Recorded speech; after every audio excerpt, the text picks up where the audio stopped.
n'est pas juste une visite de courtoisie de l'ambassadeur d'Allemagne, mais nous représentons à ce moment aussi la présidence de l'Union européenne, c'est donc le Royaume de Suède, et dont nous sommes la présidence locale.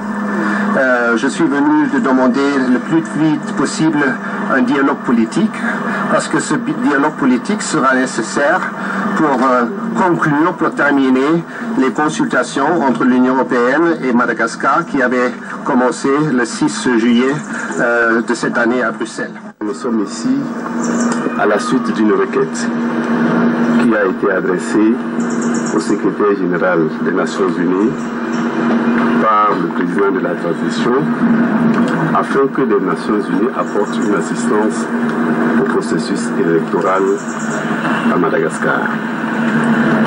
Nous avons, au cours de notre présence ici, rencontré les partenaires nationaux et les partenaires internationaux parce qu'il s'agit seulement d'une mission exploratoire. Nous allons rendre compte au secrétaire général des Nations Unies et nous verrons, après sa décision, quelle va être la nature de l'assistance qu'il va falloir apporter à ce pays pour le retour rapide à l'ordre constitutionnel. L'objectif, c'est de rappeler encore une fois à Madagascar que cette organisation internationale, à savoir l'ONU, est toujours prête à accompagner ce processus de démocratisation pour conduire le pays vers la 4e République. Et que ce travail-là nécessite de la rigueur, de la précision et surtout un travail de cohésion avec un calendrier clair et précis.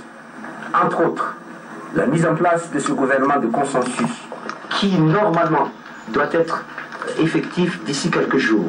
Et je profite de cette occasion de faire un appel solennel aux 4 membres de mouvance pour qu'ils oublient leur zizanie et qu'ils pensent effectivement à la réalité du pays, car à Addis Abeba, Jean Ping, qui est l'un des acteurs de cette réconciliation, avait même dit « il ne faut pas, il ne faut plus qu'on prenne en otage le peuple malgache ».